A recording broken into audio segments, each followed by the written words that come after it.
ஐயா வணக்கம். நான் அருந்தாயிலிருந்து வரேன். பேர் விஜயகாந்த். இஸ்லாமிய பெண்மணிகள் அவர்கள் படித்த துறையை வெளியில போய் வேலை பார்க்கலாமா? அதுதான் என்னுடைய கேள்வி. முஸ்லீம் பெண்கள் வெளியில வேலை போகலாமா? என்ன கேட்குறாங்கன்னா, முஸ்லீம் பெண்கள் வெளியில வேலைக்கு செல்லலாமான்னு கேட்குறாங்க. பொதுவாக பெண்களை பொறுத்த வரைக்கும் அவங்களுக்கு தன்னுடைய தேவைக்காக கூட சம்பாதிக்கிற சுமையை இஸ்லாம் சுமத்தவில்லை. ஆண்கள் தான் அவங்களுடைய எல்லா விதமான செலவுகளுக்கும் பொறுப்பேற்றுக் கொள்ள வேண்டும். இந்த மாதிரியான ஒரு செட்டப் தான் சரியானது என்பதை இன்றைய உலகத்தில் மனோதத்துவ நிபுணர்கள் வரைக்கும் நிரூபித்திருக்கிறார்கள். ஏன்னா வேலைக்கு செல்லக்கூடிய பெண்கள் போனாங்கன்னு சொன்னா அதுல அவங்க ரெண்டு வேலை பார்க்கக்கூடிய நிலை தான் வரும். வேலைக்கு செல்வதனால வீட்டு வேலையிலிருந்து உங்களுக்கு விடுதலை கிடைக்காது. வீட்டு வேலையும் பார்த்து விட்டு தான் என்ன செய்வாங்க, அங்க உள்ள வேலையும் பார்ப்பார்களே தவிர அதிலிருந்து அவங்களுக்கு விடுதலை பெறவே முடியாது. ஒண்ணு. இரண்டாவதாக அவங்களுடைய அரவணைப்பு, அவங்களுடைய பாசம் எல்லாம் குழந்தைக்கு தேவைப்படும். ஒரு குழந்தை பெற்றவர்களாக இருந்தார்கள் சொன்னா குழந்தை அங்க தாய் இங்கேயுமாக இருந்தால் அல்ல எங்கேயா விட்டுட்டு போனால் அந்த குழந்தையுடைய தாய் பாசத்துக்கு ஏங்கி ஏங்கி அவர்கள் மனநோய்க்கு உள்ளானவர்களாக, எதிலையும் வாழ்க்கையில பிடிப்பற்றவர்களாக ஒரு தலைமுறையாக அந்த குழந்தைகள் உருவாகி விடுவார்கள். அப்படிங்கிறதையும் என்ன செய்யறாங்க, இன்றைக்கு அதை கண்டுபிடிக்கிறாங்க. பெண்களுக்கு பெரிய பாதிப்பு ஏற்படும். குழந்தையை கொண்டுட்டு வச்சுக்கிற முடியாது. குழந்தையை அங்க கொண்டே அலுவலகத்திலையும் வச்சுக்கிற இயலாது. சரி, பால் குடி பருவத்தை கடந்த பிறகு அந்த குழந்தையை ஒரு ஆம்பளைக்கு கவனிக்க முடியாது, அவனுக்கு தெரியாது. இவங்களுக்கு இருக்கிற மாதிரியான பொறுமை அக்கறை எல்லாம் ஒரு ஆம்பளைக்கு இருக்காது. அப்ப இவங்க கொஞ்சம் பால் குடி மறந்துட்டானே என்பதற்காக வேண்டி யார் வீட்டிலேயே விட்டுட்டு இவங்க போனார்களே, ஆனால் அந்த குழந்தைக்கு பாசத்தை யாரும் கொடுக்க இயலாது.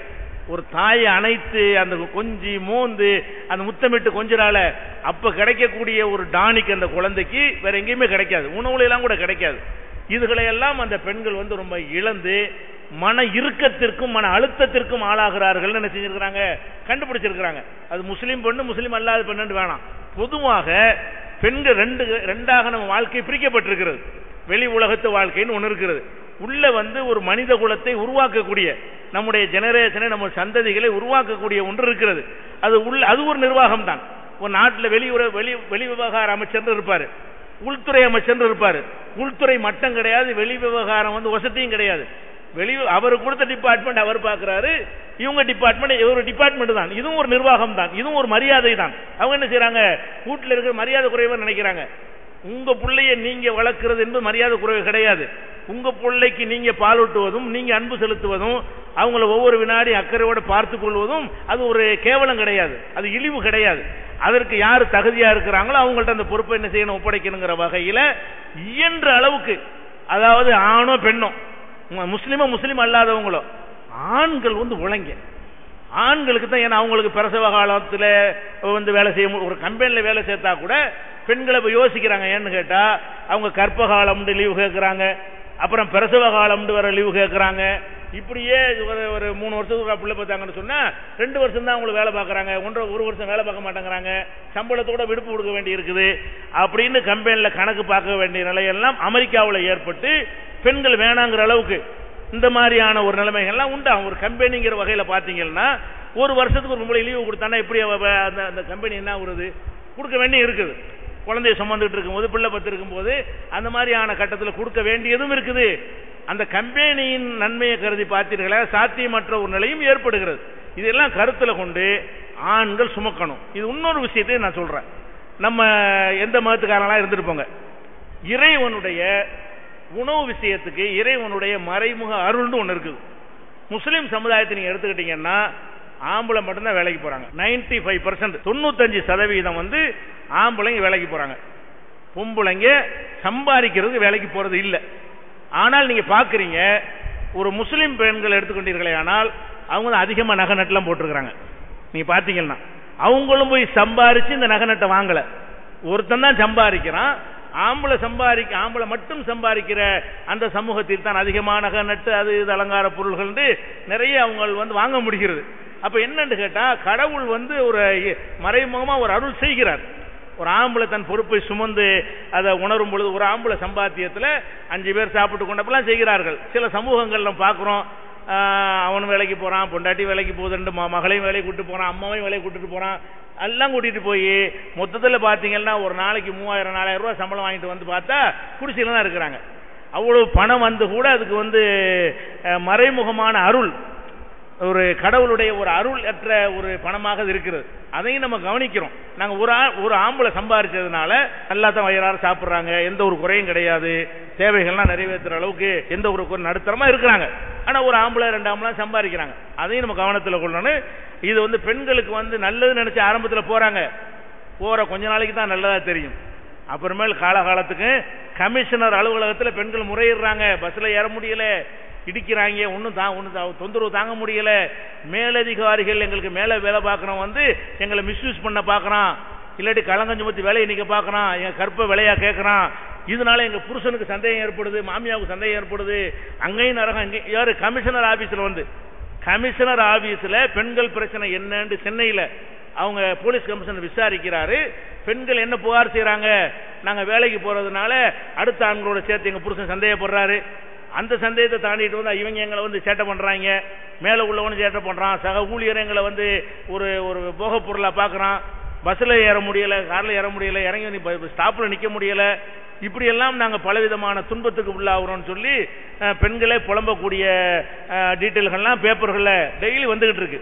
அப்ப இதெல்லாம் பார்க்கும் பொழுது ஆண்கள் வேலை செய்து பெண்கள் வேலை தான் செய்யறாங்க. அவங்களுடைய உடல் கூறுக்கும் அவங்களுடைய பிள்ளையை அவங்க தான் நல்லா வளர்க்க முடியும், நல்ல ஜெனரேஷனை உண்டாக்க முடியும். அதுவும் ஒரு கடமை தான், அதுவும் ஒரு நிர்வாகம் தான், அதுவும் ஒரு பொறுப்பு தான், அதுவும் ஒரு மரியாதை, அதுவும் ஒரு அந்தஸ்து தான். அப்ப அந்த மாதிரியான குடும்பத்தை கவனிக்கக்கூடிய நிலை இருப்பது சிறப்பு ஒண்ணு. அதே நேரத்தில் ஒரு கணவனை இழந்துருவாங்க, வாழ்க்கைக்கு வசதி இருக்காது, அவங்க தான் சம்பாரிச்சு ஆகணும். எல்லா வீட்லயும் ஆம்பளை பிள்ளை இருக்க மாட்டாங்க, பொம்பளை பிள்ளையா பெற்று வச்சிருப்பாங்க.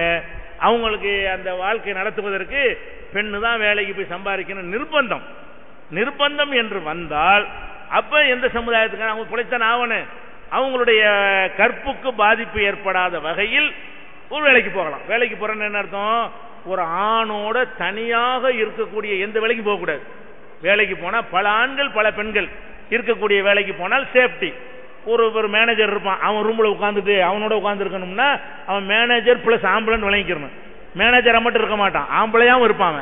அப்ப அதனால ஏற்படக்கூடிய பாதிப்புகள் என்ன செய்யும்? பொம்பளைக்கு ஏற்படும். அந்த தனிமையாக எந்த வேலைக்கு எந்த பொம்பளை போனாலும் சரி ஒரு ஆணோடு தனித்திருக்கிற ஒரு அமைப்பு உண்டா பார்க்கணும். ஒரு ஆம்பளோட தனியா உட்கார்ந்து இருக்கிற ஒரு அமைப்பு இருந்தால் அது எந்த மதத்து பெண்ணா இருந்தாலும் சரி, அவன் எந்த மதத்து ஆணா இருந்தாலும் சரி, அது பெண்ணை பாதிக்கும், பெண்ணுடைய வாழ்க்கையை பாதிக்கும். அதை கவனத்தில் வைத்துக் கொண்டு வேலைக்கு அது இல்லாத வகையில், அந்த மாதிரி தனித்திருக்காத வகையில் உள்ள வேலை எவ்வளவு இருக்குது, அப்படியான வேலைகளை இப்படி உள்ளவங்க தேர்ந்தெடுங்க. முடிஞ்ச அளவுக்கு அந்த பணி குறையாயிடக்கூடாது. வீட்டில் நம்ம பிள்ளைய உருவாக்கணும், ஒரு ஜெனரேஷனை உண்டாக்கணும், அவங்க நம்மளை மாதிரி அவங்கள வளர்த்து ஆளாக்கிட்டு உலகத்துக்கு ஒப்படைச்சிட்டு போகணும். அப்படியான ஒரு பொறுப்பு இருக்குல்ல, அதை பாதிக்கிற வகையில் இருக்குமையானால் ஒருத்தர் வேலைக்கு போங்க, ஒருத்தர் வீட்டில் உட்காந்து பாருங்க. அது யார் அது பொருத்தமான ஆளு? இவனை விட்டா பிள்ளைய 3 நாள் புள்ள கூட ஓடி போயிடும். பொம்பளை வேலைக்கு போக சொல்லி ஆம்பளைய பிள்ளைய பார்த்துக்க பிள்ளையா பார்த்துக்கிறோம். இவனுடைய தன்மைக்கு குழந்தைகளை பராமரிக்க தெரியாது, 2 அடியை போடுவான், கடைசியில் குழந்தை நினைஞ்சிடறேன், இவன்லாம் ஒரு அப்பனாண்டு போயிடும். அப்ப அந்த மாதிரி எல்லாம் இருக்கிற காரணத்தினால பெண்கள் அவங்களுடைய சுபாது தகுந்த இந்த வேலையை பார்ப்பதும், நிர்பந்தம் ஏற்பட்டால் அவசியம் ஏற்பட்டால் சம்பாதித்து தான் ஆகணும், நமக்கு பொறுப்பேற்கிறதுக்கு ஒரு ஆம்பளை இல்லை என்கிற நிலை இருந்தால் அப்ப வேலைக்கு போகலாம், நம்ம பாதுகாத்துக் கொள்ளக்கூடிய வகையில். அதான் இஸ்லாம் சொல்லக்கூடிய. நான் தஞ்சாவூர்ல இருந்து வந்திருக்கேன். ஏன்னா நிறைய இஸ்லாமிய நண்பர்களோட தான் பழகிட்டு இருக்கேன், தொழில் ரீதியாகவும் எல்லா ரீதியாகவும். அவர்களுடைய இல்லத்தில் சிலது பார்க்கும்போது இந்த 786ன்னு ஒரு சின்ன ஒன்று குறிக்கப்பட்டிருக்கு இல்லையா, அது என்ன அர்த்தம்? அதுக்காக ஏதாவது இஸ்லாமிய மதத்தில் அது குறிக்கப்பட முக்கியமாக தேவைப்படுதா? அது இல்லை, அதோட என்ன கருத்து எனக்கு தெரிஞ்சுக்கணும், அதை பற்றி கொஞ்சம் விளக்கம் சொல்லுங்கய்யா. நன்றி. அதாவது முஸ்லீம்கள் திருமண பத்திரிகை அடிச்சாங்கன்னு வைங்க, அதுல 786 786ன்னு போடுவாங்க. தபால் எழுதுனாலும் அப்படி போடுவாங்க. ஒரு நோட்டீஸ் அடிச்சா கூட, மார்க்க சம்பந்தமா அடிச்சா கூட 786ன்னு போட்டுக்குருவாங்க. கடை கணக்கு எழுதுவாங்கல்ல, அந்த நோட்டு புக் எடுத்தாலும் முதல் பக்கத்தில் 786 என்ன செய்வாங்க, எழுதுவாங்க. அந்த ஊனா மாதிரி போடுவீங்கல்ல இந்துக்கள்ல, அந்த மாதிரி ஒரு அடிப்படையில் என்ன செய்வாங்கன்னு கேட்டா 786ங்கிறத முஸ்லீம்கள் பரவலாக பயன்படுத்துகிறாங்க. ஆனால் அதுக்கு இஸ்லாத்துக்கு சம்பந்தமே இல்லை. 786க்கு 786 அர்த்தம், வேற ஒரு அர்த்தம் கிடையாது. 7க்கு 7ன்னு அர்த்தம், 8க்கு 8ன்னு அர்த்தம், 6க்கு 6, அது ஒரு நம்பர், அவ்வளவுதான்.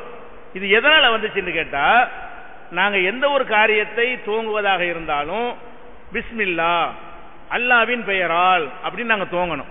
ஒரு கடையை திறக்கிறோம்னு வைங்களேன், நம்மளா திறந்துடாம அல்ல நீ நான் தான் திறக்க முடியும், பிஸ்மில்லான்னு சொல்லி என்ன செய்வோம், திறக்க வேண்டும். சாப்பிட்றோமா, பிஸ்மில்லான்னு சொல்லி சாப்பிடணும்.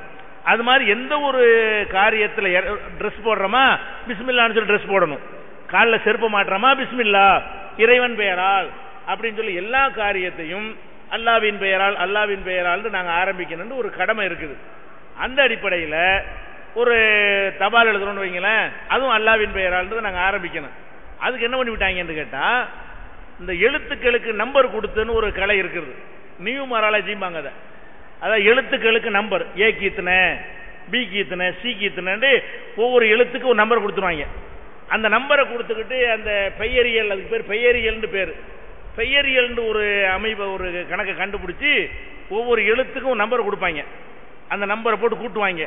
கூட்டி வந்து அதுக்கு ஒரு கணக்கு சொல்லி, இந்த நம்பர் உனக்கு ராசி இல்லை, உனக்கு 7ஆம் நம்பர் வருது, 8ஆம் நம்பர் வர்றதுனால ஒரு ஏயை சேர்த்துக்க அப்படின்பாங்க. உதாரணமாக வந்து இப்போ ஜெயலலிதாண்ட ஒரு முதல்வராக இருந்தாங்கல்ல, ஜெயலலிதான்னு போட்டாங்க, கடைசியில் ஒரு ஏ போட்டிருந்தாங்க. ஒருத்தன் என்ன பண்ணிட்டான், ஒரு ஏ போட்டால் டோட்டல் கணக்கில் டெலி ஆக மாட்டோம், 2 ஏ போடுங்கண்ணா. பின்னாடி ஜெயலலிதாட்டு இப்படி நீட்டணும்னு போட்டான். அதுக்கு பிறகு அந்த அம்மாவுக்கு வந்து அந்த ஒரு கை கொடுக்கல, அது 2 ஏ போட்டதுனால அது நன்மை செஞ்சு அதை செய்யலை, சும்மா என்னதே உடல் விடுவாங்க. அந்த மாதிரி காரியம் நடந்துச்சு.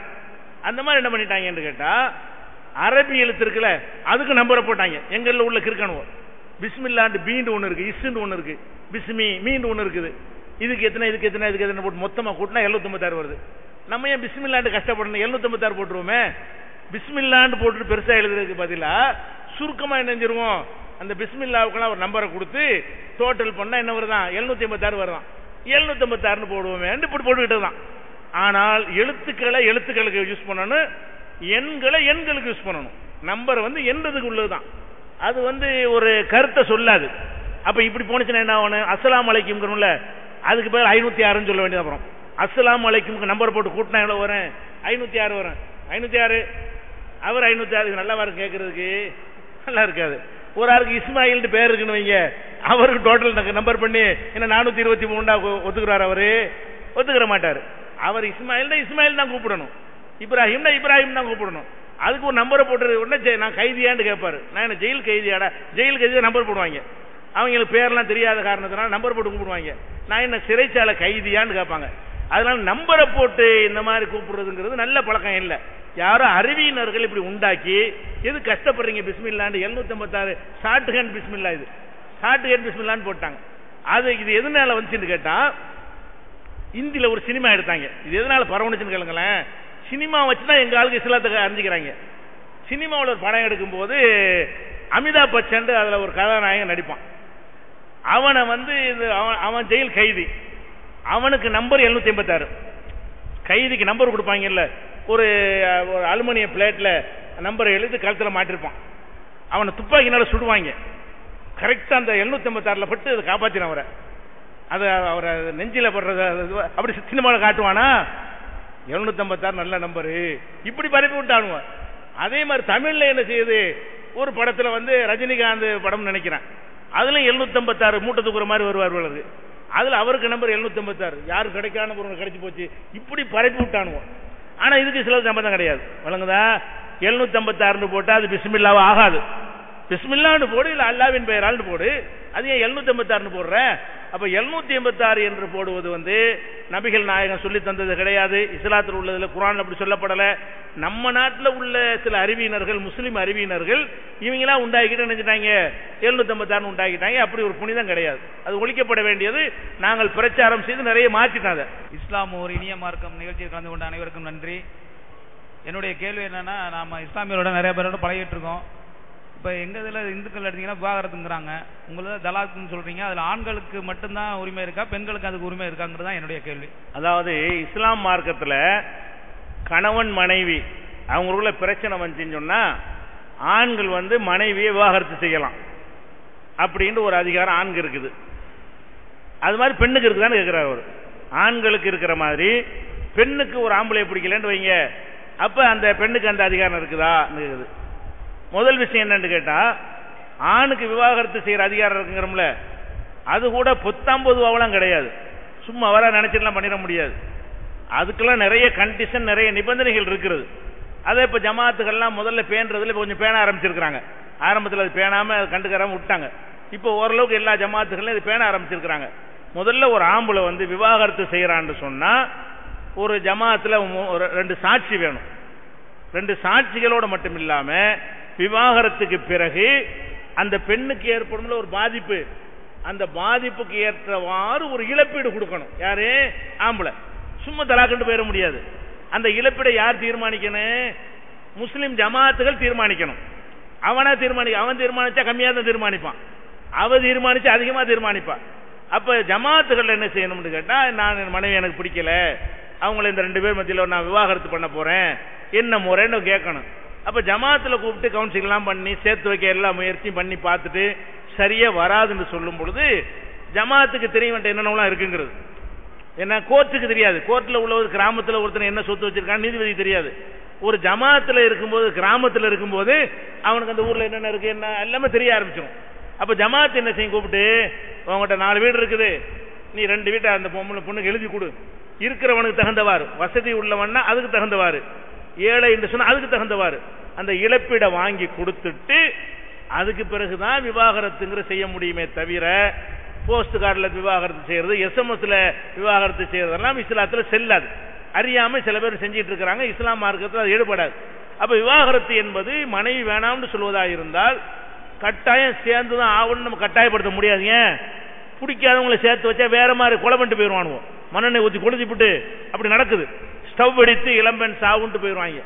அப்ப அந்த பெண்ணை பாதுகாக்கிறதுக்காக வேணாங்கிறியா, சேர்ந்து வாழ எந்த வழியும் இல்லையா, உட்காரு, நீ என்ன கொடுப்ப அப்படின்னு சொல்லி என்ன செய்யணும், வாங்கி கொடுத்தா விவாகரத்து பண்ணணுமே தவிர அவன் இஷ்டத்துக்கு முன்னாடி வேணாம் வேணான்னு சொல்லிட்டு போனான்னு சொன்னா அது செல்லாது. அது எங்க மார்க்கத்தில் விவாகரத்து ஆகாது.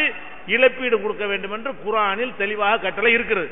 எங்க ஜமாத்தில் அது மாதிரி விவாகரத்துக்கு பஞ்சாயத்து வறுமையானால் அதை கூப்பிட்டு வச்சு பேசி அவன் சொத்துக்களை ஆய்வு செஞ்சு மனைவிக்கு உரியதை வாங்கி கொடுக்காமல் விவாகரத்தை நாங்கள் என்ன செய்ய மாட்டோம், அந்த சர்டிபிகேட் கொடுக்க மாட்டோம். இது ஆம்பளைக்கு உள்ளது. பெண்கள் என்ன செய்யறாங்க, புருஷன் பிடிக்கலன்னு அவங்களுக்கு இருக்குல்ல, ஆம்பளைக்கு பொம்பளையை பிடிக்காத மாதிரி பொம்பளைக்கு ஆம்பளை பிடிக்காம இருக்கலாம்.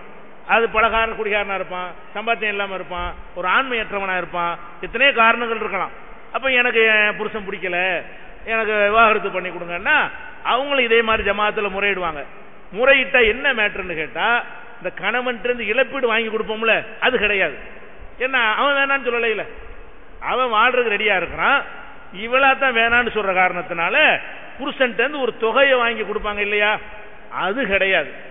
அதே நேரத்தில் கல்யாண நேரத்தில் மகர்ந்து ஒண்ணு அந்த பெண் வாங்கியிருப்பாங்க.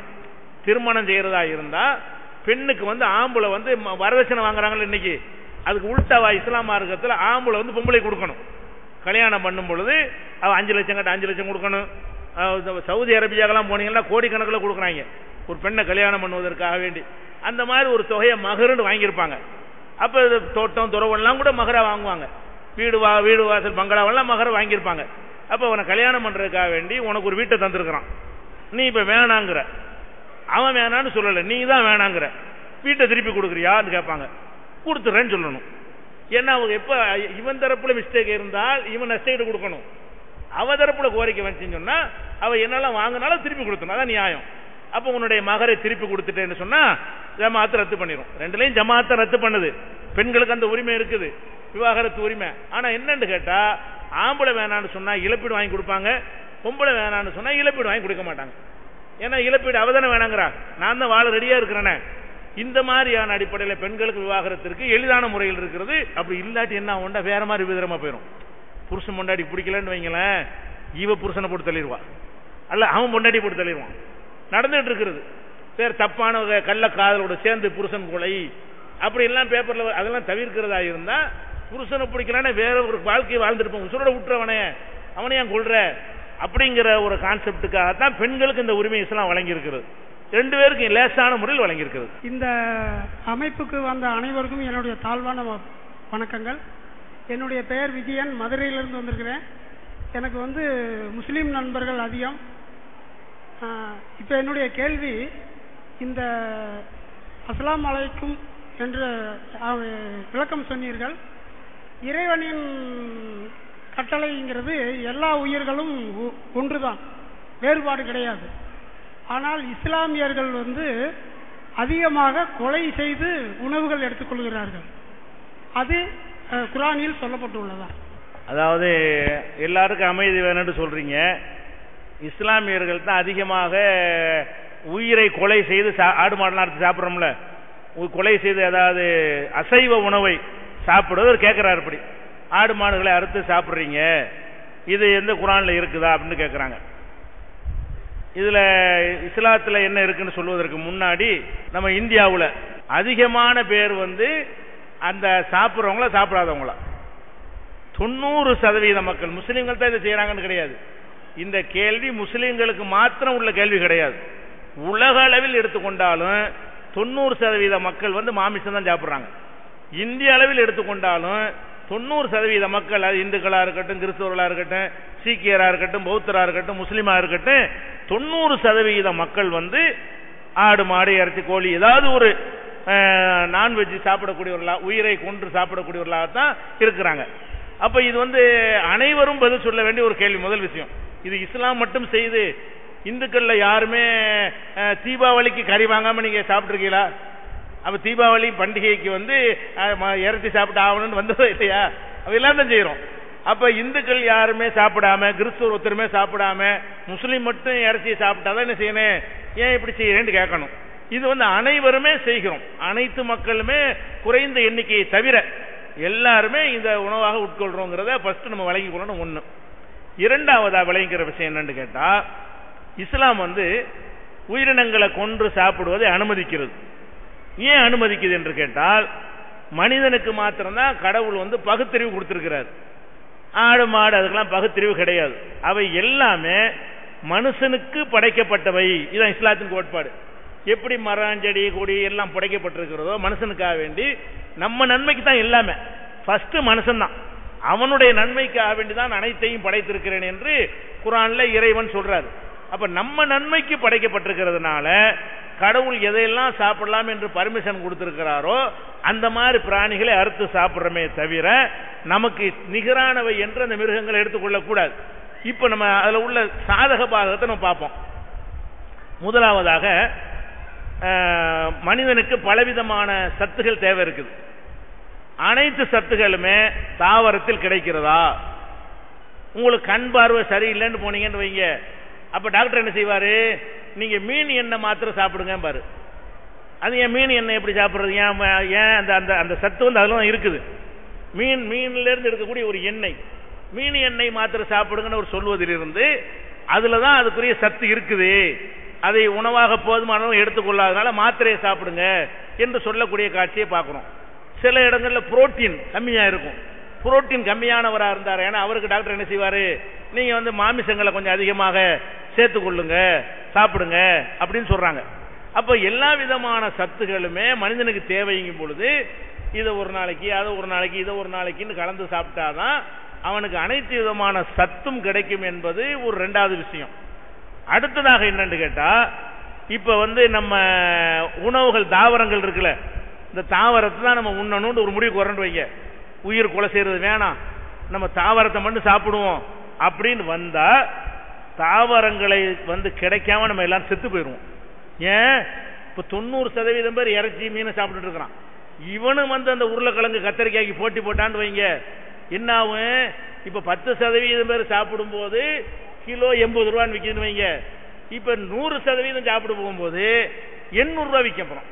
ஒரு கிலோ உருளைக்கிழங்கு எவ்வளவு? 800 ரூபாய். அப்ப 800 ரூபாய் கொடுத்து எல்லாரும் வாங்க முடியுமா? கத்தரிக்காய் வாங்க முடியுமா? பலவிதமான உணவுகள் இருக்க போய் தான் சைவ உணவே கம்மியா கிடைக்குது. எல்லாரும் சைவம் தான் முடிவு எடுத்துன்னு வைங்க, எல்லாத்துக்கும் கீரை கிடைக்காது, எல்லாத்துக்கும் உருளைக்கிழங்கு கிடைக்காது. கோடீஸ்வரன் வீட்டில் மட்டும்தான் சாம்பார் வைக்க முடியும், தண்ணியை ஊற்றி தான் சோத்தை திங்கணும். விளங்குதா? மற்ற நடுத்தர வர்க்கம்லாம் என்ன செய்யும்? பரவலா எல்லாரும் உலகத்தில் வாழணுமா இருந்தா கொஞ்சம் பேர் முட்டையை திங்கன்னு, கொஞ்சம் பேர் மீனை திங்கன்னு, கொஞ்சம் பேர் கருவாடை திங்கன்னு, கொஞ்சம் அப்படி எல்லாம் கலந்து அப்படி சாப்பிட்டுக்கிட்டா தான் அந்த பேலன்ஸா உலகம் ஓடிக்கிட்டு இருக்கும். இல்லைன்னா இந்த பொருள்கள் கிடைக்காமல் தாறுமாற விலை ஏறிவிடும் என்பதையும் நம்ம ரெண்டாவது அதுவும் ஒரு விஷயத்தில் கவனிக்க வேண்டி இருக்கிறது. அது ஒண்ணு. அது போக இன்றைக்கு விஞ்ஞானத்துல தாவரங்களுக்கு உயிர் இருக்குன்னு கண்டுபிடிச்சிட்டான். முதல்ல ஆடு மாடுக்கு தான் உயிர் இருக்குன்னு சொன்னீங்க. இப்ப என்ன கண்டுபிடிச்சிட்டான்? தாவரங்களுக்கு உயிர் இருக்குது. உயிருக்கு என்ன அளவுகோல்? இந்த மைக்கு உயிர் இல்லை.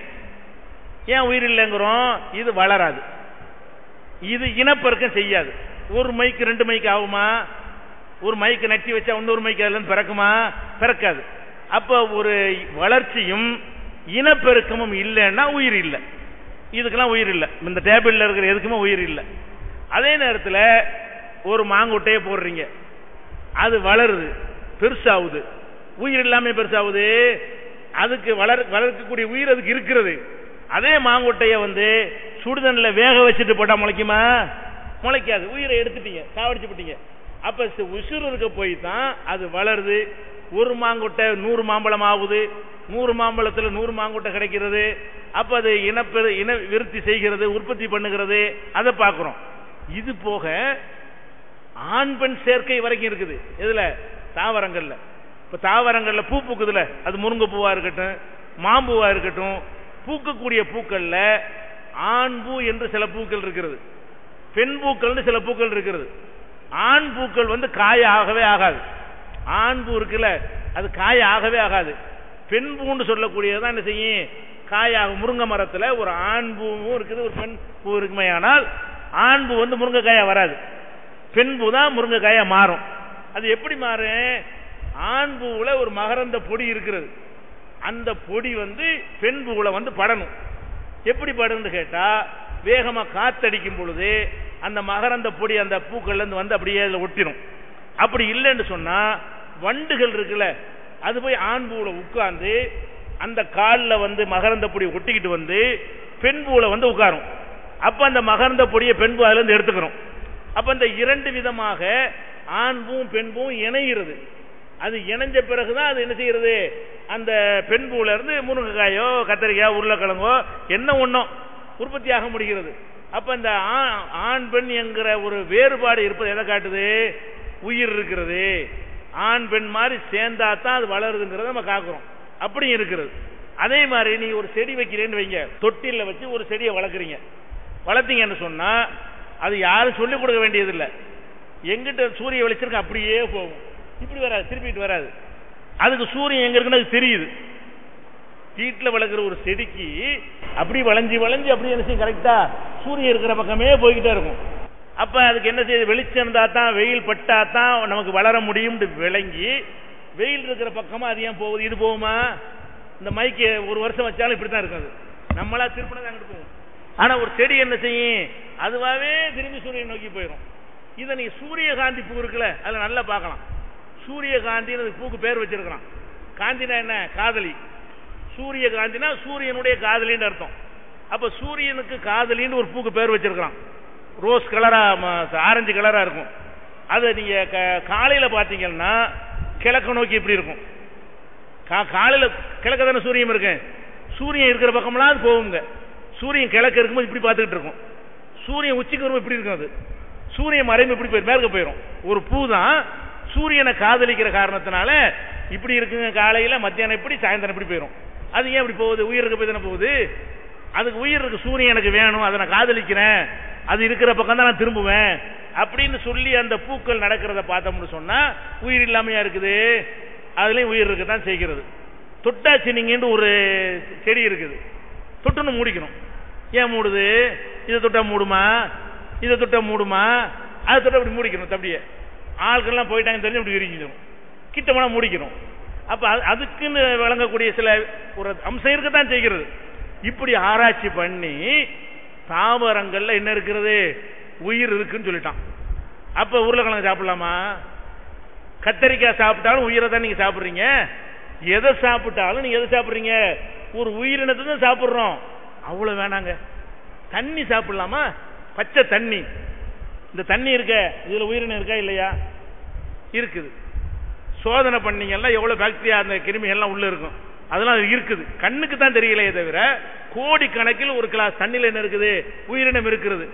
அப்படி சாப்பிட்டீங்கன்னா அந்த உயிரினத்தை உசுரோட சாப்பிட்றீங்க, கொதிக்க வச்சு சாப்பிட்டா சூப்பு போட்டு சாப்பிட்றீங்க, அவ்வளவுதான். அந்த உயிரினத்தை சாப்பிடத்தானே செய்றீங்க, கொள்ளத்தானே செய்றீங்க. தண்ணி குடிச்சா கூட நம்ம உயிரினத்தை சாப்பிடாம இருக்கிறோமா இப்படின்னு விஞ்ஞானிகள் இப்ப சொல்றாங்க. விஞ்ஞானிகள் ஆராய்ச்சி பண்ணி சொல்றான், உயிரினத்தை சாப்பிடாமல் மனுஷன் வாழ முடியாது. மண்ணை திண்டா மட்டும்தான் வாழலாம். அதுலயும் கூட உயிர் சத்து இருக்குமா நாளைக்கு ஆராய்ச்சி பண்ணி. அப்ப உயிரினத்தை சாப்பிடுறதுங்கிற ஒரு கான்செப்ட் எடுத்துக்கொண்டோமே ஆனால் நம்ம தண்ணி எதுவுமே குடிக்க முடியாது. அதுக்கடுத்து இந்த உயிரினங்களுக்கு ஒரு துன்பம் வருது, ஒரு கஷ்டமா இருக்குன்னு நினைச்சு சொல்வீர்களே, ஆனால் நம்ம பால் குடிக்கலாமா? பால் குடிக்கலாம். பாலுங்கிறது என்னது? இறைச்சி கூடாதுன்னா இறைச்சிக்கு அது அடுத்த முந்தின ஸ்டேஜ் தான் இந்த பாலுங்கிறது. அந்த பாலை அது இறைச்சி மாதிரி உள்ள அம்சம் தானே, ஒரு மிருகத்துடைய ஒரு பாட்டு தானே அது. உசுரோடு இருக்கும்போது உரி சாப்பிட்றோமா இல்லையா பாலை? அப்ப அந்த பால் மட்டும் அப்படி செய்வோம் போகுது. மனுஷன் வளர்றதே தாயிட்ட பால் குடிச்சானே வளர்றான், அதுலயே அவன் நான்வெஜ் ஆயிடுறானே, அவன் வெஜிடேரியனா வர்றதே இல்லையே. மனுஷன் பிறந்தவன காய்கறி சாரையை ஊத்துறீங்க. அப்ப மனிதனிடமிருந்து உற்பத்தி ஆகக்கூடிய பாலை தான் கொடுக்குறோம். அந்த வகையில பார்த்தாலும் நம்ம பால் சாப்பிடுவதை எதுதான் காட்டுது, எல்லாம் சைவத்தை சொல்லக்கூடியவங்களும் பால் சாப்பிட தான் செய்யறாங்க. அது ஒரு அடிப்படையா நம்ம பார்க்கணும். இன்னும் சொல்ல போனா அது ஒரு கொடுமைன்னு கூட சொல்லலாம்.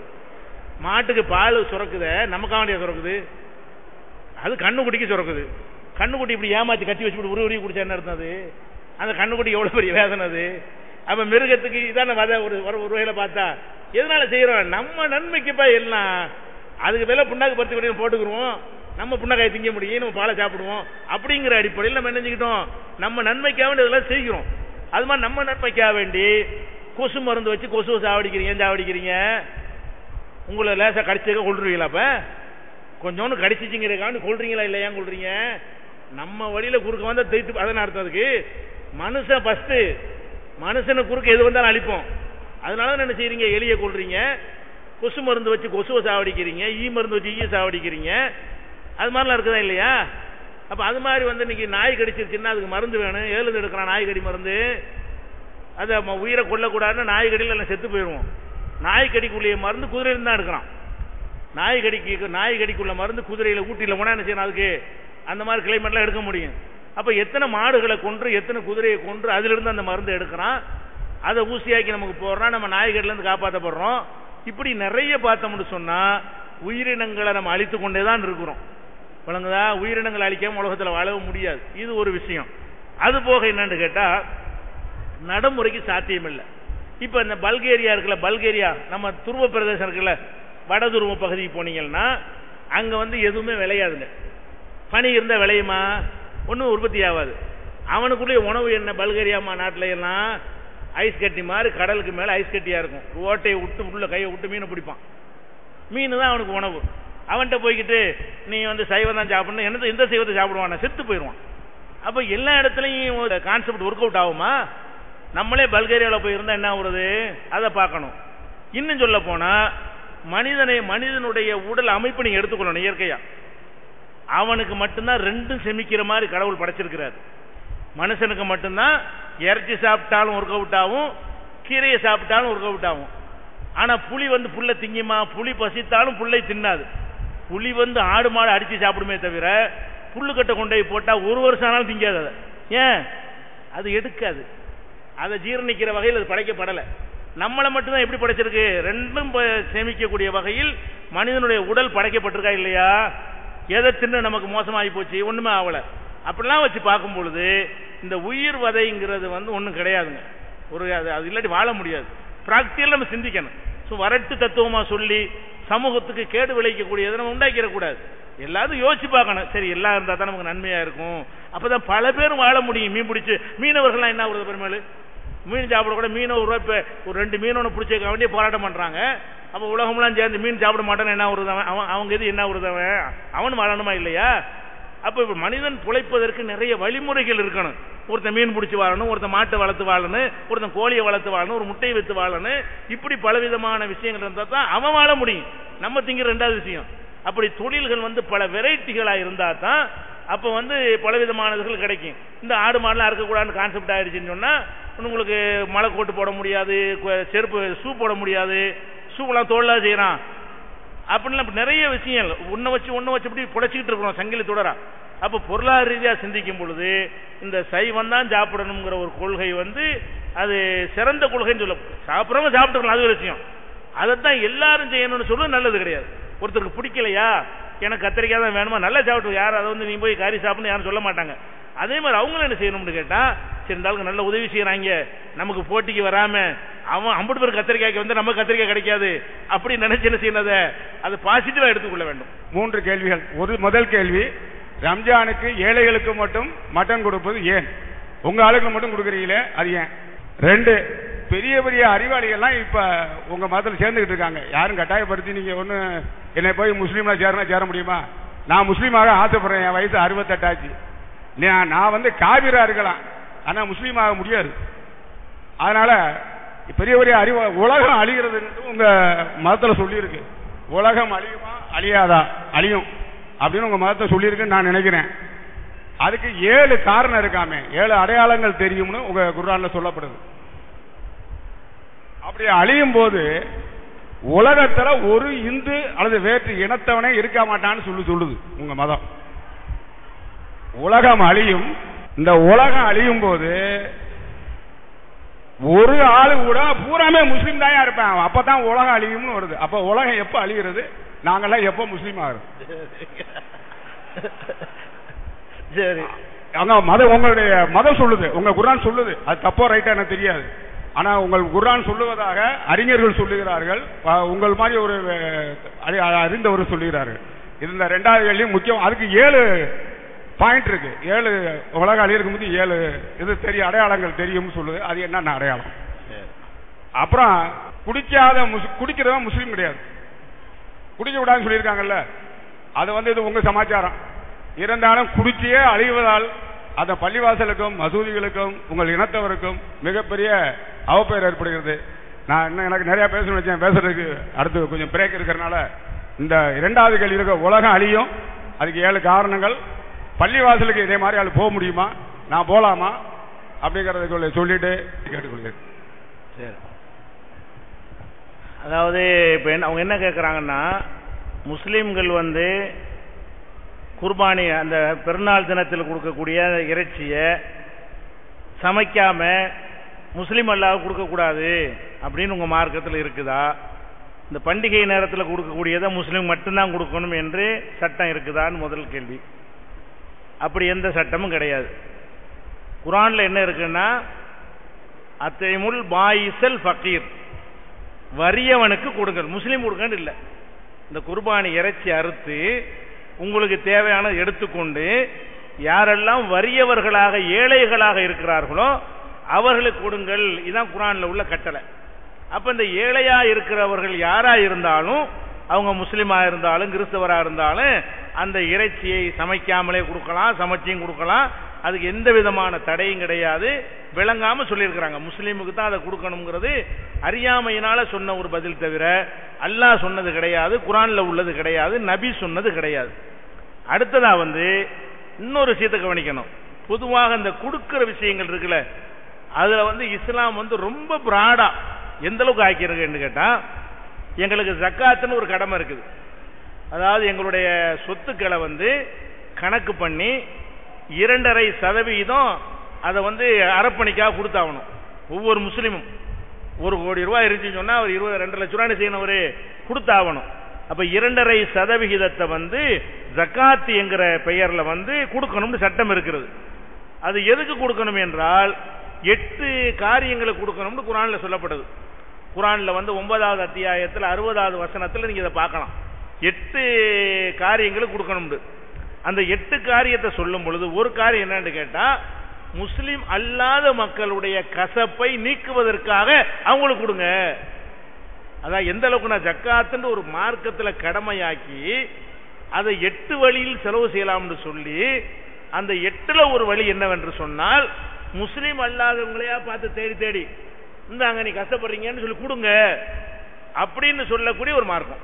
அப்ப ஜக்காத்துங்கிற மத கடமையில் வசூலிக்கக்கூடிய ஒரு நிதியை கூட முஸ்லிம் அல்லாதவங்களுக்கு 8ல் 1 பங்கு கொடுத்து ஆகணும் என்று சொல்ற ஒரு மார்க்கத்தில் இப்படியெல்லாம் வேறுபடுத்துறதுக்கு எந்த விதமான ஒரு முகாந்திரமும் கிடையாது. அடுத்ததாக இந்த காஃபிர்னு சொல்றாங்கன்னு ஒரு வார்த்தையை சொன்னாங்க. அது காஃபிர்னா இது திட்ட வார்த்தைங்கிற மாதிரி நினைத்துக்கொண்டு அந்த பல பேர் நினைத்துக் கொண்டிருக்கிறார்கள். முஸ்லிம் என்பதற்கு எதிர்ப்பதான் காஃபிர், முஸ்லிம் அல்லாதவர். வேற ஒரு கெட்ட அர்த்தம்லாம் கிடையாது. முஸ்லிம்னா நான் முஸ்லிம்ங்கிறோம்ல, முஸ்லிம்னா முஸ்லிமும், நான் முஸ்லிம்னா முஸ்லிம் அல்லாதவர். அப்ப இந்துவா இருக்கட்டும், கிறிஸ்துவா இருக்கட்டும், நாத்திகரா இருக்கட்டும், யாராக இருக்கட்டும், முஸ்லிம் அல்லாத ஒருவரை முஸ்லிம் அல்லாதவர் என்று சொல்வது திட்டுறதாது. காபிருங்கிறத திட்டுற மாதிரி வார்த்தையை நிறைய பேர் தப்பா என்ன செய்யறாங்க, அர்த்தம். காபிர்னா இஸ்லாத்தை ஏற்காதவர் அர்த்தம். கஃபரன்னா மறுத்தாரு, ஏற்கல அப்படின்னு அர்த்தம். அப்ப இஸ்லாத்தை ஏற்காத ஒருத்தரை ஏற்காதவர்னு சொன்னா அது கெட்ட வார்த்தையா? ஏற்றவர் ரெண்டு தான் இருக்கிறது. இஸ்லாத்தை ஏற்றுக்கொண்டால் ஏற்றவர், ஏற்கல என்று சொன்னா இந்துவா இருந்தாலும் ஏற்காதவர் தான், கிறிஸ்தவரா இருந்தாலும் இஸ்லாத்தை ஏற்காதவர் தான், நாத்திகரா இருந்தாலும் ஏற்காதவர் தான். அப்ப இந்த காபிருங்கிற அந்த வார்த்தை அரபில உள்ள ஒரு வார்த்தை, இங்க ஒரு தவறான ஒரு அர்த்தத்தில் என்ன செய்யறாங்க, காபிர் காபிர்னு அப்படி கிடையாது. முஸ்லிம் காபிருங்கிறது நல்லிணக்கமான வார்த்தை தான், இஸ்லாத்தை ஏற்காதவர்கள் அப்படிங்கிற அர்த்தம். அந்த அர்த்தத்தில் சொல்ல பயன்படுத்தணும். அவங்க தப்பான அர்த்தத்தில் ஒருவேளை பயன்படுத்தி இருப்பாங்களா என்னன்னு தெரியல, நீங்க புரியுற அளவுக்கு. ஆனா அது கெட்ட வார்த்தை கிடையாது. அது குர்ஆன்ல காபிர்ங்கிற வார்த்தை இருக்குது. எதுக்கு சொல்லப்படுதுன்னா இஸ்லாத்தை ஏற்காதவர்கள் அப்படிங்கிற அர்த்தத்தில் தான் அது சொல்லப்படுகிறது. அடுத்தது பள்ளிவாசலுக்கு நாங்கள்லாம் வரல, எல்லாம் ஒரு கேள்வி தான் அவர் கேட்டதுலாம், துண்டு துண்டா இருந்தாலும் பிற மத நல்லிணக்கம்ங்கிறதுக்குள்ள எல்லாம் முடியாந்துருது. பள்ளிவாசலுக்குள்ள நாங்கள்லாம் வரலாமா ஒன்னு கேட்டாரு. எல்லாரும் வரலாம் பள்ளிவாசலுக்குள்ள. நபிகள் நாயகம் அவங்க காலத்துல முஸ்லிம் அவங்க பள்ளி தான் அலுவலகமா இருந்தது. பிற நாட்டு தலைவர்கள் அங்கதான் அவங்களை சந்திப்பாங்க பள்ளிவாசல்ல. பள்ளிவாசல்ல தான் ஜக்காத்து விநியோகம் எல்லாம் நடக்கும், எல்லாரும் வாங்கிட்டு போவார்கள். பள்ளிவாசல் என்பதுதான் தலைமை செயலகமா இருக்கும் பொழுது நபிகள் நாயகம் கட்டின அந்த பள்ளிவாசல்லையே முஸ்லிம் அல்லாத மன்னர்கள் தலைவர்கள்லாம் அவங்கள பார்த்துட்டு போயிருக்கிறாங்க. பள்ளிவாசல் வெளியே நில்லு, வேற இடத்துல பார்த்துக்குருவோம் என்று நபிகள் நாயகம் தடுக்கல.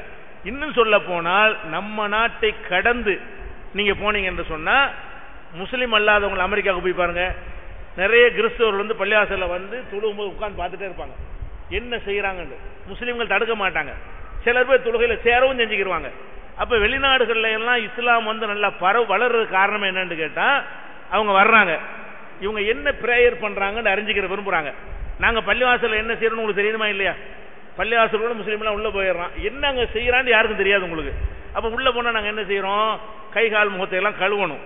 தொழுவுறதுக்கு முன்னாடி யூரின் போய் அதெல்லாம் பாஸ் பண்ணி அதை கழுவிட்டு அப்புறமேல கை கால் முகத்தெல்லாம் சுத்தமாக்கிட்டு துடைச்சிட்டு அப்புறம் வரிசையா நின்று எந்த விதமான ஒரு சலனம் இல்லாம, சத்தம் இல்லாம, கூச்சல் இல்லாம, யாருக்கு டிஸ்டர்ப் பண்ணாம வரிசையாக நின்று அல்லாஹ் அக்பர்னு குனிவோம். ஒரே மாதிரி ராணுவ மாதிரி ஒரு மிடுக்கோடவும் ஒரு கட்டுப்பாடவும் ஒரு தொழுகை நடக்கும். இதுகளெல்லாம் மேலை நாடுகள்ல அமெரிக்காவில், பிரான்ஸ் அங்கெல்லாம் இஸ்லாம் இரண்டாவது பெரிய மதமா இன்னைக்கு வளர்ந்துகிட்டு இருக்கிறது. எந்த அளவுக்கு என்றால் ஒரு 30 வருஷத்துல முஸ்லீம் நாடாக அது மாறும் சொல்றாங்க. பிரிட்டன்லாம், பிரான்ஸ்லாம் அந்த அளவுக்கு வளர்ச்சி. அது காரணம் என்னன்னு கேட்டா பள்ளிக்கு வர்றாங்க, பள்ளிவாசலுக்கு அவங்க எல்லாம் வர்றாங்க. என்ன செய்யறாங்க, யாரும் எந்த முஸ்லீம் தடுக்க மாட்டாங்க. வெளியே உட்கார்ந்து பார்த்துட்டு இருப்பார்கள். சில பேர் வரிசையில் நின்று கொள்வார்கள். அவங்களுக்கு என்ன செய்யறது, இது நல்லா இருக்கு இந்த முறை, ஒரு நம்மளை சுத்தமாக்கி இடம் சுத்தமா இருக்கு, மன அமைதியா இருக்கு, கடவுளை வணங்குற முறை நல்லா இருக்கிறது, அந்த குனிந்து நிமிர்ந்து அந்த உடற்பயிற்சிக்கு நிகரான யோகாவுக்கு நிகரான ஒரு நன்மை அதில் இருக்கிறது. இதெல்லாம் அவங்க பார்த்துட்டு இந்த மெத்தட் எங்களுக்கு பிடிச்சிருக்குன்னு அப்புறம் தான் குர்ஆன்லாம் அவங்க படிக்க ஆரம்பிக்கிறாங்க. இங்க இந்த நாட்டில் உள்ள முஸ்லிம்கள் நிறைய உங்களோட நெருங்கி பழகாததுனால, இவங்களை அறியாமல் இருக்கிறதுனால பள்ளிவாசல் வாங்கணும் கூப்பிடலாம், சும்மா வாங்க உட்காந்து பார்த்துட்டு போங்களாங்க. பெண்ணுங்க ஒரு 2 முஸ்லீம் இந்து நண்பராக இருக்குன்னு வைங்களா, தொழுவு போகும்போது நீங்க வாங்க உள்ள உட்காந்து தொழுதுட்டு வந்துடுறேன் உள்ள கூட்டி விட்டு போகலாம். அது தடுக்க கூடாது. இப்ப எங்களுடைய நிர்வாகத்தில் 600 பள்ளிவாசல் இருக்கு தமிழ்நாடு முழுவதும். தமிழ்நாடு தௌஹீத் ஜமாத்துடைய கண்ட்ரோல்ல முழு கட்டுப்பாடுல 600 பள்ளிவாசல் நாங்க வச்சிருக்கிறோம். அங்கெல்லாம் தடுக்கவே மாட்டோம். யார் வேணாலும் நீங்க என்ன செய்யலாம், தாராளமா வரல, கூப்பிடவே செய்வோம். வாங்கன்னு உங்களை கூப்பிடுவோம். அதனால பள்ளிவாசலுக்கு வரக்கூடாது வேற ஜமாத்தார்கள் இருந்தா கூட நீங்க தடுக்க கூடாது, அவங்கள அழைக்கணும். ஏன்னா ரசூலுல்லாஹ்வுடைய பள்ளியை விட நம்ம பள்ளி புனிதமானது கிடையாது. நபிகள் நாயகம் கட்டின பள்ளியை விட நம்ம பள்ளி புனிதமா? அந்த பள்ளிக்கே அவங்க முஸ்லீம் அல்லாத மக்கள் அனுமதிச்சிருக்கும் போது நம்மளா கட்டிக்கிட்ட பள்ளிக்கு நீங்க அனுமதிக்க மாட்டேங்கிறீங்க. அப்படி எந்த முஸ்லிமா நடந்தீர்களே ஆனால் அதுக்கு இந்த மாதிரி கேள்விகளை சந்திக்க வேண்டி வரும். பின்னடைவு. இஸ்லாத்தை உங்களுக்கு விளங்காம போயிடும். அதனால தாராளமா நீங்கள் பள்ளிவாசலுக்கு வரலாம். அதுல எந்த ஒரு தடையும் இஸ்லாம் மார்க்கத்தில் கிடையாது. அது ஒரு விஷயம். அடுத்ததாக, உலகம் அழியும் போது எல்லாரும் முஸ்லீமா இருப்பாங்க, அப்பதான் உலகம் அழியுங்கிறாங்கல்ல, அப்படி கிடையாது. தலைகீழா சொல்லியிருக்காங்க உங்கள்கிட்ட. உலகம் அழியும் போது அல்லாஹ் என்று சொல்வதற்கு ஒருத்தன் கூட இருக்க மாட்டான், அப்பதான் உலகத்தை அல்லாஹ் அழிப்பான். அப்படித்தான் இருக்கு. நேர்மாத்தமா ஒரு முஸ்லீம் இருக்க மாட்டான். ஒரு முஸ்லீம் இல்ல, எல்லாரும் கடவுளை மறந்து கடவுளை இல்ல அல்லான்னு சொல்ற கூட ஆள் இல்லைன்னு அந்த உலகம் என்னத்துக்கு? என்னை பேசுறது ஒருத்தர் கூட இல்லாட்டி அந்த உலகம், அப்பதான் கடவுள் என்ன செய்வாரு? ஒரு முஸ்லீமாவது உலகத்தில் இருக்கிற வரைக்கும் கடவுள் உலகத்தை அழிக்க மாட்டார். அப்படித்தான் இருக்கே தவிர எல்லாரும் முஸ்லீமான எதுக்கு இப்படி அழிக்கணும்னா? எல்லாரும் முஸ்லீமான அழிக்கிறதுக்கு ஒரு லாஜிக்காவது வேணுமா இல்லையா? கடவுளுக்கு கோபம் வர்றதுக்கு ஒரு லாஜிக் என்ன? நம்மளை பத்தி ஒத்தனை பேச மாட்டேங்கிறான்னா ஒரு லாஜிக் இருக்குது. எல்லாரும் உங்க கட்சியில் சேர்ந்துட்டோன்னு கட்சியை கலப்பாங்களா யாராச்சும்? எல்லாரும், நான் ஒரு கட்சி வச்சிருக்கிறேன், எல்லாரும் எங்க கட்சியில் சேர்ந்துட்டாங்க, நான் இன்னொரு கட்சியை கலைக்கிறேன் அப்படி யாரும் சொல்ல மாட்டாங்க. எல்லாம் ராஜினாமா பண்ணிட்டேன்னு வைங்க, அப்ப கலைக்கலாம். எல்லாம் விளையாட்டு நான் எது கட்சி வைக்கணும்?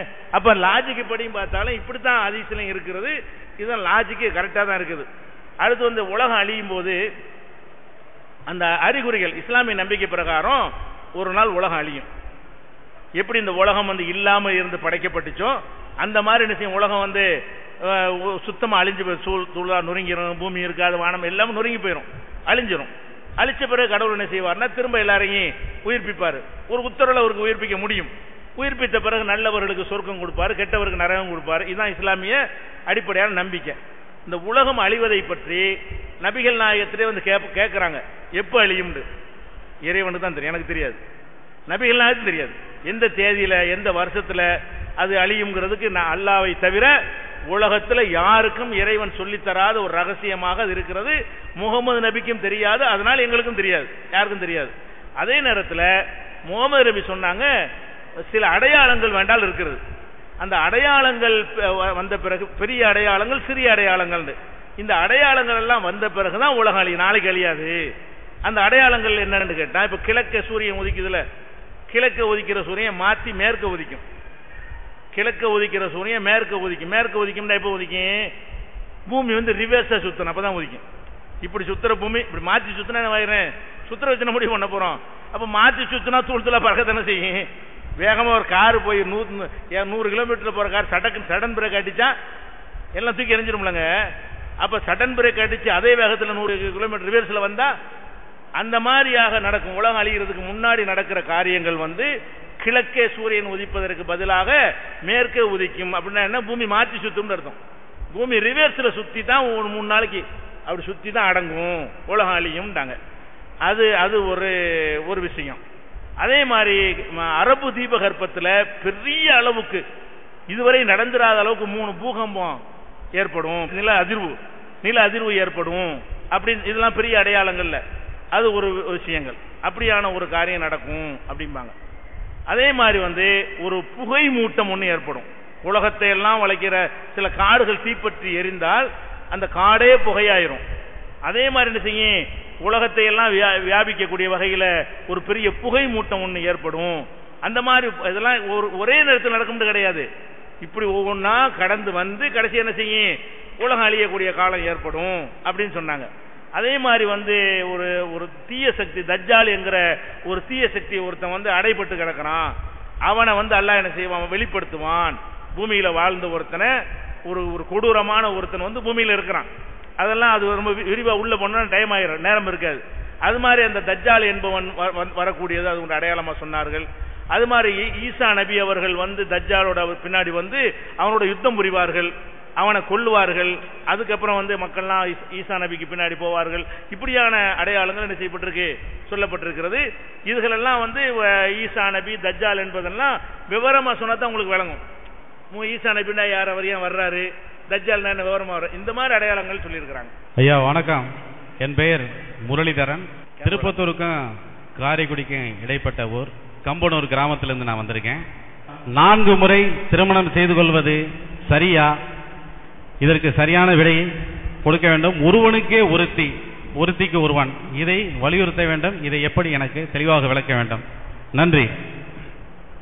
அதாவது என்ன கேள்வி கேட்குறாங்கன்னா, இஸ்லாம் 4 திருமணம் வரை ஆண்கள் செய்து கொள்ளலாம் என்று சொல்கிறதா? சொன்னால் அது சரியா? ஒருவனுக்கு ஒருத்தி என்பதுதானே சரி, ஒருத்திக்கு ஒருவன் என்பதுதானே சரி அப்படிங்கிறது அவங்களுடைய கேள்வி. இதில் இப்போ முஸ்லீம்களுக்கு நம்ம இந்தியாவில் எடுத்துக்கிட்டிங்கன்னா இஸ்லாத்தில் இப்படி இருக்கிறது, ஒன்றுக்கு மேற்பட்ட திருமணங்கள் செய்வதற்கு இந்த நாட்டில் கூட முஸ்லீமுக்கு அனுமதி இருக்கிறது. முஸ்லீம் அல்லாதவங்களுக்கு அந்த அனுமதி இல்லை. இப்போ ஒருவனுக்கு ஒருத்திங்கிறோம்ல, அந்த ஒருவனுக்கு ஒருத்தி என்கிற ஒரு விஷயத்தில் இந்த பலதார மனத்தை மறுக்கிறவங்க நிஜமான ஒரு உறுதியோடு இருக்கிறார்களா? இல்லை. கல்யாணம் பண்றதுல மட்டும்தான் அந்த கருத்து வேறுபாடு வைக்கிறாங்களே தவிர, ஒரு ஆண் கல்யாணம் பண்ணாம வப்பாட்டியாக சிலரை வைத்துக் கொள்ளலாமான்னு கேட்டால் அதை இந்த நாட்டில் உள்ள சட்டமும் எதிர்க்கல. அப்படி வைத்துக் கொண்டு பெரிய பெரிய சமுதாய தலைவர்களாக நம்ம நாட்டில் நடமாடி கொண்டு இருக்கிறார்கள். ஒருவனுக்கு ஒருத்தின்னா கல்யாணம் பண்றதுங்கிறதுனால மட்டும் ஒருத்தி பாதிக்கப்பட மாட்டான். ஒரு மனைவி இருக்கும்போது கல்யாணம் பண்ணாம இன்னொருத்திய சின்ன வீடு, இன்னொரு சின்ன வீடு, இன்னொரு சின்ன வீடு என்று ஏற்பாடு செய்து கொள்வார்களே, ஆனால் அப்பவும் அந்த ஒருவனுக்கு ஒருத்தி அடிபடுது. அப்பவும் அந்த முதல் மனைவி என்பவள் பாதிக்கப்படுகிறார். இப்ப என்ன நடமைன்னு பாத்தீங்கன்னா, இந்த பலதார மனம் வேண்டாம்னு சொல்லக்கூடிய எல்லா சமூகங்கள்லையுமே பெரிய பெரிய தலைவர்கள் இதை மீறுகிறார்கள். எல்லாரும் மீறுகிறார்கள், பெரிய பெரிய தலைவர்களை மீறுகிறார்கள். இப்ப நான் அரசியலுக்கு ஆயில நீங்க பல கட்சியில் உள்ளவங்கலாம் நாங்க எந்த கட்சியிலையும் சாராதவர்கள், அரசியலுக்கு சம்பந்தம் இல்லாத ஆளுக்கு தான். ஆனா சில ஆளுக்கு பேரை சொல்லும்போது ஒரு கட்சியில் இருக்குதான் செய்வாங்க. அப்ப நம்ம முன்னாள் முதல்வர் கலைஞர் இருக்கிறார், அவர் முஸ்லீம் இல்லை. அவர் இரு மனைவியோடு போயிருக்காரா இல்லையா? அவர் முஸ்லீம் கிடையாது. ஒருவனுக்கு ஒருத்தி என்றெல்லாம் அவரும் பேசுகிறாரு. அந்த சித்தாந்தத்தை பேசுற அவரு ஒரு தடவை தயாளம்மாளோட போறாரு, ஒரு தடவை ராஜாத்தி அம்மாளோட, ரகசியமா இல்ல வெளிப்படையா. அப்ப ஒருவனுக்கு ஒருத்திங்கிறது இப்ப அடிபடுதுன்னு சொல்லி அவரை எதிர்த்து யாராவது கேள்வி கேட்டமா? கேட்கிற உதாரணம் இல்ல, உதாரணத்தை அவரை சொல்றேன். அப்ப அந்த அடிப்படையில் யாரும் கைதிட்ட வேணாம். அதே மாதிரி இப்ப நம்ம அதிமுகவில் சபாநாயகர் காளிமுத்து இருந்தாரு, அவரு ஒருவனுக்கு ஒருத்தின்னு இருக்கல, அவர் இருமனையோட தான் வாழ்ந்தாரு. நம்ம திருநாவுக்கரசு நம்ம பகுதியில் தேர்தல் நின்றாரு, அவரே ஒருவனுக்கு ஒருத்திங்கிறதுல இருக்கல. இப்ப ராம்விலாஸ் பஸ்வான் இருக்கிறாரு, மத்தியில் மந்திரியா இருக்கிறாரு, அவருக்கு ஒருவனுக்கு ஒருத்தின்னு அவர் இருக்கல, மந்திரியாவும் ஆக முடியுது. ஒருவனுக்கு ஒருத்தின்னு இல்லாம பல பேரோட அவங்க வாழ்க்கை நடத்துறது உலகத்துக்கே தெரிஞ்சு இருந்தா கூட அவங்க எம்எல்ஏ அவருக்கு தடுக்க மாட்டேங்குது, மந்திரி அவருக்கு தடை இல்லை. அப்ப என்ன மேட்டர்னு கேட்டா, நம்ம நாட்டில் ஒரு ஆண் இன்னொரு கல்யாணம் பண்ணுவதைத்தான் குற்றமாக கருதுகிறார்கள். கல்யாணம் இல்லாத வகையில் அந்த பெண்ணுக்கு துரோகம் செய்யலாமான்னா அது ஓகே, கல்யாணம் பண்ணக்கூடாது. இதுதான் இங்க உள்ள நிலைமையா இருக்கிறது. சரி, இது ஒரு விஷயத்தை வச்சுக்கிருவோம். அப்ப கல்யாணம் பண்ணாம சின்ன வீடு வைக்கிறது குற்றம். அந்த நாட்டில் ஒருத்தர் கல்யாணம் பண்ணலங்க, 4 பேரை கல்யாணம் இல்லாமல் வச்சுக்கிட்டு இருக்கிறார். இதுக்கு நம்ம நாட்டு சட்டம் என்ன? இது கேஸ் போட முடியுமா? போலீஸுக்கு எஃப்ஐஆர் பதிவு பண்ணுமா? பண்ணாது. ஏன்? மனம் விரும்பி 2 பேர் சேர்ந்தால் குற்றம் இல்லை. அது எப்படி கேட்ப? கல்யாணம் பண்ணிட்டாங்க, கல்யாணம் பண்ணலப்பா, சும்மாப்பா சேர்ந்துருக்கிறாங்க அப்படின்னு சொல்லி இதுக்கு எந்த கேஸும் போட மாட்டாங்க. நல்லா விளங்கிக்கிறங்க. பொண்டாட்டி இருக்கும் போதே கள்ளத்தனமா 4 பேரோட உறவு வச்சிருந்தான்னு சொன்னா, ஒருவனுக்கு ஒருத்தியை மீறினா என்று சொன்னால் அவன் குற்றவாளி என்று சொல்லி எந்த வழக்கும் அவன் மீது போட முடியாது, நம்ம நாட்டிலும் உலகத்தில் எந்த நாட்டிலும். அப்ப எல்லா நாட்டிலும் என்ன இருக்குது? ஒருவனுக்கு ஒருத்தி இல்லைன்னு விளங்குறது. அது ஒண்ணு. அதுக்கடுத்து ஒரு ஆம்பளை இருக்கிறான், அவன் இந்த விபச்சார தொழில் பண்றாள் பொம்பளை. அப்படியான பொம்பளையில ஒரு நாளைக்கு ஒருத்திட்டு போயிட்டு வர்றான், இன்னைக்கு இவள்கிட்ட, நாளைக்கு அவள்கிட்ட, நாளை கழிச்சு இவள்கிட்ட போறான்னு வைங்க. இது மாதிரியான ஆட்களை போலீஸ் பிடிப்பாங்க. பிடிச்சி கேஸ் பொம்பளை மேலதான் போடுவான், ஆம்பளை மேல கேஸ் இல்லை. இந்த பொம்பளையோட விபச்சார தொழில் பண்றாங்கல்ல, தொழில் பண்ணக்கூடிய பெண்ணோட ஒரு ஆம்பளை வச்சு பிடிச்சான்னு சொன்னா கேஸ் யார் மேல போடணும்? உன் மனைவி இருக்கும் பொழுது நீ ஒருவனுக்கு ஒருத்தி என்பதை விட்டுவிட்டு இன்னொருத்தியோடு நீ சல்லாபம் செய்கிறாய் அப்படின்னு சொல்லி உனக்கு ஒரு செக்ஷன் போடணுமா இல்லையா? அதுக்கு செக்ஷன் இல்ல போடுறதுக்கு. அவன் குற்றவாளி கிடையாது. யார் குற்றவாளி? விபச்சாரத்தை தொழிலா பண்ணுவது குற்றம். இந்த பொம்பளை தொழிலா பண்ற, நீ பிசினஸா பண்றது குற்றமே தவிர விபச்சாரம் பண்ற நம்ம நாட்டில் குற்றமான குற்றம் கிடையாது. அப்போ ஒரு ஆம்பளை ஒரு நாளைக்கு ஒரு பெண்ணோட அவன் போய் சல்லாபம் பண்ணினாலும் அவன் மீது வழக்கு இல்லை, எந்த நாட்டிலும் இல்லை. என்ன சொல்றேன், விபச்சார விடுதின்னு திறந்து வச்சிருக்கான கல்கத்தாவிலையும் பம்பாயிலையும். அதை எல்லா பக்கமும் விஸ்தரிக்க போறதா வேற இருக்கிறாங்க. இப்ப விபச்சாரத்திற்குன்னு ஒரு ஏரியா, ரெட் லைட் ஏரியான்னு சொல்லி கல்கத்தாவிலும் இருக்கிறது, பம்பாயிலும் இருக்கிறது. அந்த ஏரியாவில் அதுக்குன்னு பொம்பளையில ஒதுக்கி வச்சிருப்பாங்க.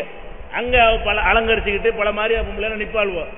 அதுக்கு இவன் போறான். யார் போறான்? ஆம்பளை போறான். இந்த போறவன்லாம் கல்யாணம் பண்ணாதவனா பார்த்தா உள்ள விடுறான். கல்யாணம் பண்ணனவன் பண்ணாத எல்லாம் அப்பவும் 40 தான் போறானுங்க. கண்டிப்பா கல்யாணம் ஆயிருக்கும். 18 வயசுக்காரன் போகல, 40 வயசுக்காரன் தான் போறான். 45 அவன் தான் போறான்.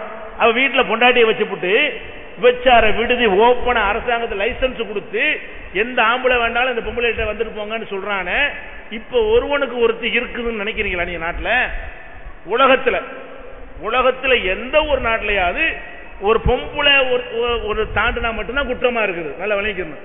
ஒரு ஆம்பளை விபச்சாரமாக டெய்லி ஒரு இடத்துக்கு போயிட்டு வந்தாலும் அவன் குற்றவாளி இல்லை. எந்த பேப்பரும் அது குற்றம் சொல்ல முடியாது, எந்த கோர்ட்டும் குற்றம் சொல்ல முடியாது. அப்ப நம்ம என்ன விளங்குறோம்? ஒருவனுக்கு ஒருத்தி என்று சொல்வது பிராக்டிக்கலாக உலகத்தில் இல்லவே இல்லை. சும்மா சொல்றமே தவிர ஆம்பளையர்கள் வேலி தாண்டி கொண்டுதான் இருக்கிறார்கள். அதை சட்டம் அனுமதிக்கத்தான் செய்கிறது, வசதி செய்து கொடுத்து கொண்டுதான் இருக்கிறது. இன்னும் சொல்ல போனால் உயர்தரமான ஹோட்டல்கள் இருக்கிற, ஸ்டார், அதிக ஸ்டார் வாங்கின ஹோட்டல், 7 ஸ்டார் 5 ஸ்டார் இருக்கும்ல, அந்த மாதிரி 5 ஸ்டார் ஹோட்டல் 7 ஸ்டார் ஹோட்டல் வைங்களேன். அங்க அபிஷியல் சப்ளையே உண்டு. அங்க மெனு கொடுக்கிற மாதிரி என்ன செய்வான், எந்த காட்டியா யார் வேணும்னு கேட்பான். அதுக்கு அனுமதி உண்டு. அங்க போய் எந்த ரெய்டும் செய்ய முடியாது. அது பணக்காரங்களுக்கு உலகமா இருக்கிறதுனால அதுக்குள்ள போலீஸ் போய் ரெய்டு பண்ண முடியாது. அவன் புக்கை காட்டி இதுல எது பிடிச்சிருக்குன்னு கேட்பான். ஆந்திரா வேணுமா கேரளா வேணுமான்னு கேட்பான். அப்படி சப்ளை எல்லாம் செய்வதை இந்த நாடு என்ன செய்கிறது? இந்த நாடு இல்லாம உலகத்துல எந்த நாடும் அனுமதிக்கிறது. அப்ப நம்ம என்ன பார்க்கிறோம்? உலகத்துல ஆம்புல பூரா சபலப்பட்டவனா இருக்கிறான், அவனுக்கு சாதகமா சட்டம் இருக்கிறது. பொண்டாட்டியை விட்டுட்டு ஒவ்வொருத்தியா போய்கிட்டு இருக்கிறான். அவன் எய்ட்ஸ் நோயாளிகிட்ட போறான், பாலியல் நோயாளி பொம்பளைகிட்ட போறான், அந்த நோயை வாங்கிட்டு பொண்டாட்டிக்கு பரிசா கொடுக்கறான். இதை தடுக்க எந்த நாட்டிலையும் சட்டம் போட முடியாது. இது அவங்க உரிமை, அவங்களுக்கு உரிய அனுமதி என்று சொல்லுகிறார்கள். அரசியல்வாதி அதை நியாயப்படுத்தி பேசுகிறார்கள்.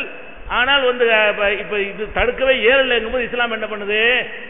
ஆம்பளை இப்படித்தான் இருப்பான் இருக்குல்ல, அதை குறைக்கிறதுக்கு இஸ்லாம் சொல்லுது, டேய் பொண்டாட்டி இன்னொருத்திட்ட போறியா, அவளை பொண்டாட்டி அந்தஸ்து கொடுக்க ரெடியா இல்லையான்னு கேக்குது.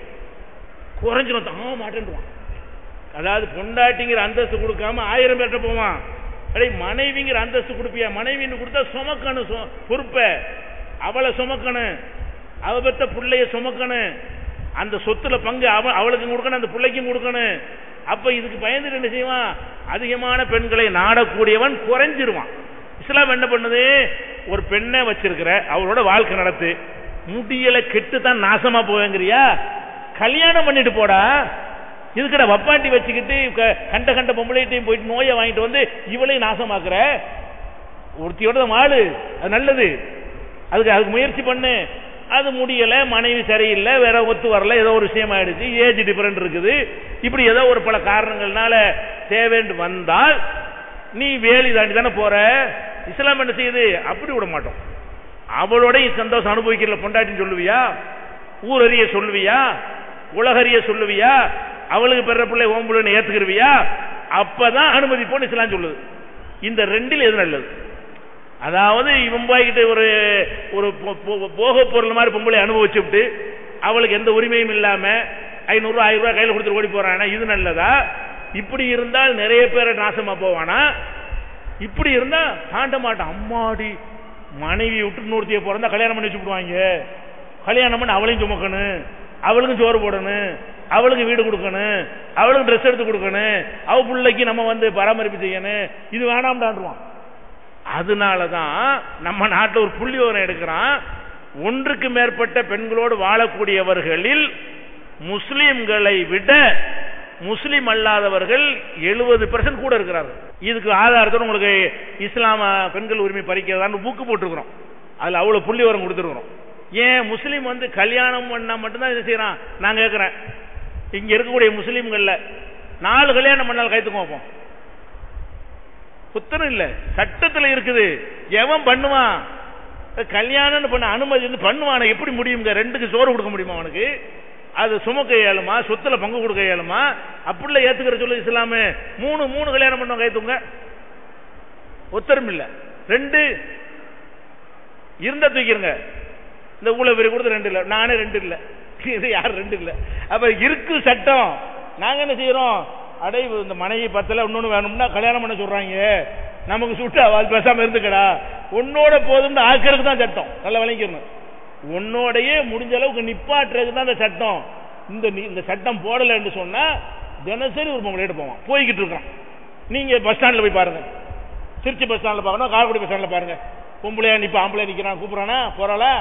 அதுக்கு லாட்ஜெல்லாம் இருக்கா? அதுக்கு என்ன சட்டம் நம்ம நாட்டில்? அவன் மீது என்ன தண்டனை?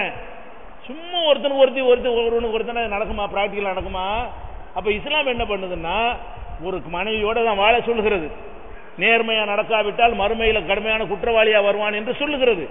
அடை ஏழலை உனக்கு அப்படியான அவசியமும் நிர்பந்தமும் ஏற்பட்டு விட்டது என்று சொன்னால், இன்னொருத்தைய நாடுறதா இருந்தா பொண்டாட்டின்னு சொல்லி நாடுவியா என்று கேட்குது. மாட்டேன் உட்காந்துடும், அம்மாடி வேணான்றான். எது நல்லது யோசிச்சு பாருங்க. 2 எது நல்லது? ஒன்றுக்கு மேற்பட்ட திருமணம் செய்யுங்கன்னு பயங்காட்டி நிப்பாட்டி வைக்கிறோமே, அது நல்லதா? ஒன்ன கல்யாணம் பண்ணிக்க, மற்ற செட்டப்ப வச்சுக்க, அது நல்லதா? இதுதான் மேட்டு. சரியா?